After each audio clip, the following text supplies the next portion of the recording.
So students, chapter 2 here, but here student chapter number 3, because in last year your first chapter remove of your syllabus clearly, so it is the chapter number 2, constitutional design. Students, constitutional design यानी कैसे हमारा जो संविधान बना, constitution बना, उसको किस तरह से रूपरेखा दी, कैसे तैयार किया गया, कहाँ कहाँ से कैसे वो उसके पॉइंट्स लिए गए, किन किन लोगों ने उसमें सहयोग किया, हेल्प की, उसकी कॉन्स्टिट्यूशन की आवश्यकता क्यों होती है, उसके फीचर्स क्या क्या हैं, ये सब हम इस चैप्टर में पढ़ेंगे. बट फर्स्टली हम we will study about the democratic constitution in South Africa.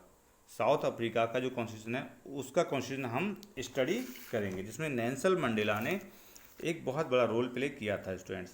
तो firstly students you are looking here कि the system of racial discrimination. Student, racial discrimination होता है जातीय भेदभाव. रेशियल मीन्स जातीय भेदभाव, यानी जैसे अफ्रीका में क्या था, जो डिफरेंस था वो ब्लैक एंड वाइट का था. यानी जो वाइट पर्सन थे वो ब्लैक को टॉर्चर करते थे, उनको उनके साथ में डिस्क्रिमिनेट करते थे. वॉज प्रीवेलिंग मीन्स होता है प्रचलित in the south Africa before the new constitution. यानी न्यू कॉन्स्टिट्यूशन बनने से पहले वहाँ पर रेशियल डिस्क्रिमिनेशन बहुत फेमस था. Came into force midnight 26 April 1994. Students, it is important date. यानी 26 अप्रैल 1994 को जो अफ्रीका था वो ब्लैक माइनॉरिटी से वो वाइट माइनॉरिटी से इंडिपेंडेंट हुआ था. So it's policy students, the policy of apartheid. Apartheid means होता है नस्लीय भेदभाव. अपार्थाइड क्या होता है? नस्लीय. तो students, was imposed by whites over the blacks. यानी जो ब्लैक पर्सन थे उन पर जो ब्लैक पर्सन पे वाइट पर्सन उनको नस्लीय आधार पे टिप्पणी कर देते. ब्लैक मतलब उनको जो, क्योंकि वो ब्लैक थे. जैसे हम देखते हैं कि साउथ अफ्रीकन लोग, जैसे वेस्ट इंडियन लोग होते हैं, इस टाइप के वो लोग ब्लैक थे. Under the people South Africa were discriminate on the basis of colour and race. यानी जो अफ्रीका में थे लोग वो अपने कलर के, क्योंकि वो काले थे तो वो उस कलर के द्वारा उन्हें डिस्क्रिमिनेट किया जाता था. Since 1950 the black coloured and Indians fought against the apartheid system. जो अफ्रीकन ब्लैक थे 1950 सिंस से, और जो इंडियन थे वो उस जो नस्लीय भेदभाव था, जो काले गोरे का भेदभाव था, उसके अगेंस्ट फाइट की. They launched protest march and strike. उन्होंने अपना एक ऑर्गेनाइजेशन बनाया, लॉन्च किया, मार्च किया, स्ट्राइक की, एक जो प्रोटेस्ट किया कि उन्होंने एक पार्टी बनाई. मतलब जैसे उसका नेम था the African National Congress, ANC. Was the umbrella organisation that the struggle against the policy of segregation. Segregation means होता है अलगाव करना, अलग करना. जो उन्होंने अलगाव की पॉलिसी मतलब एक स्टार्ट कर रखी थी, जो वहाँ के वाइट पर्सन थे अफ्रीका के, तो ब्लैक लोगों ने एक अफ्रीकन नेशनल कांग्रेस, एक जिसमें उसके नीचे आके कहने अम्ब्रेला, जैसे अम्ब्रेला के नीचे हम बारिश में आ जाते हैं बचने के लिए, ऐसे ही सब लोग इसी पार्टी से, जो ग्रुप ऑर्गेनाइजेशन था अफ्रीकन नेशनल कांग्रेस, सब एक साथ जुड़ते गए. और उस अलगाव की जो पॉलिसी थी, segregation of policy of segregation, यानी अलगाव की जो पॉलिसी थी उसके अगेंस्ट लोग स्ट्रगल की, लोगों ने अपनी पार्टी ऑर्गेनाइज कर ली.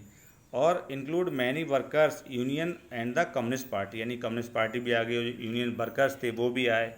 नेक्स्ट कि many sensitive white also join the ANC. और जो मतलब एक समझदार थे, वाइट पर्सन थे, उनने भी एक बड़ा रोल प्ले किया और अपार्थाइड के खिलाफ लड़े. वो उनने भी ब्लैक लोगों का साथ दिया, ब्लैक पर्सनस का साथ दिया. Several countries include India denounce apartheid. Denounced में स्टूडेंट्स होता है धमकाना, यानी और कंट्रियों ने भी उनको अलग तरीके से धमकाया, उनके खिलाफ दी. बहुत सारे लोग जब रूल कर रहे थे, वाइट गवर्नमेंट थी जो रेसिस्ट थी, वो लोग ब्लैक को, बहुत सारे ब्लैक मारे भी गए थे. At protest and struggle against apartheid had increase. और उसके खिलाफ जो लोग लड़ रहे थे उसमें डे टू डे मतलब लोग जुड़ते ही चले जा रहे थे.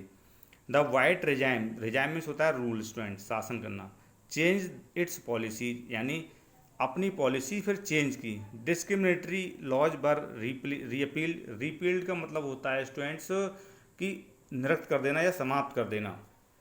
अब students, parties restrictions on the media were lifted. यानी जो पार्टीज पे उन्होंने रेस्ट्रिक्शंस कर दिया था, मीडिया को उन्होंने क्या एक तो रेस्ट्रिक्ट कर दिया था, मीडिया लिमिटेड थी, उसने फिर मीडिया ने भी वो बातें आगे बढ़ाई, पार्टीज थी उन्होंने बात आगे बढ़ाई।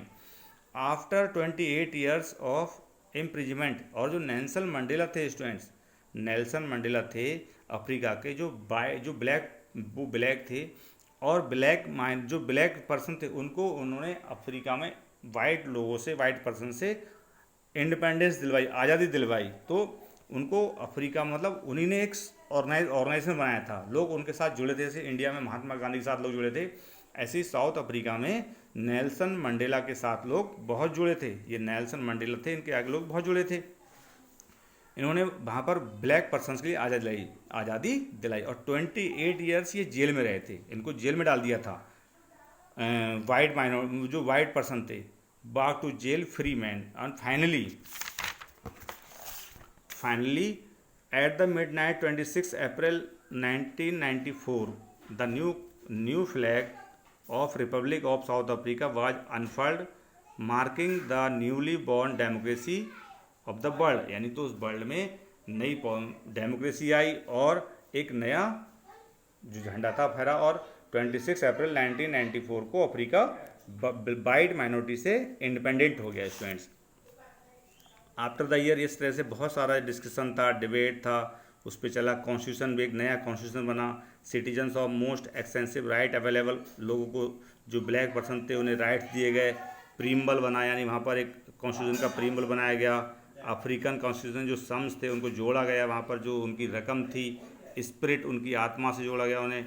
African constitution inspired Democrat all over the world, यानी उसका इंस्पायर्ड हुए लोग, उससे इंस्पायर्ड हुए कैसे करके अफ्रीका में लोगों को आज़ादी मिली, कैसे लोग लड़े। तो अफ्रीका जो कॉन्स्टिट्यूशन था, नेल्सन मंडेला ने ही मेन जो रोल प्ले किया था, वो नेल्सन मंडेला ने ही रोल प्ले किया था। और the constitution of south Africa speak the both the past और फ्यूचर, दोनों ही उसमें दिखाए गए, बताया गया। On the other hand it is a Solomon of the which, मतलब एक गंभीर उन पर आरोप भी लगाया गया था, पैक्ट था कि South African declare the another that self never permit a repetition hour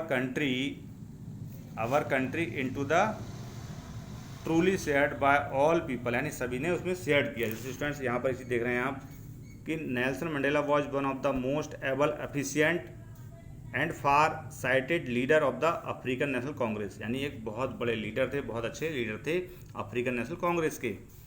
it was under his leadership that the struggle against apartheid reach its climax, और उन्हीं के लीडरशिप में जो अपार्थाइड के खिलाफ जो लोगों ने स्ट्रगल किया था वो अपने एक पीक पे पहुंच गया था, उन्हीं की बदौलत उन्हें वहाँ पर आज़ादी मिली।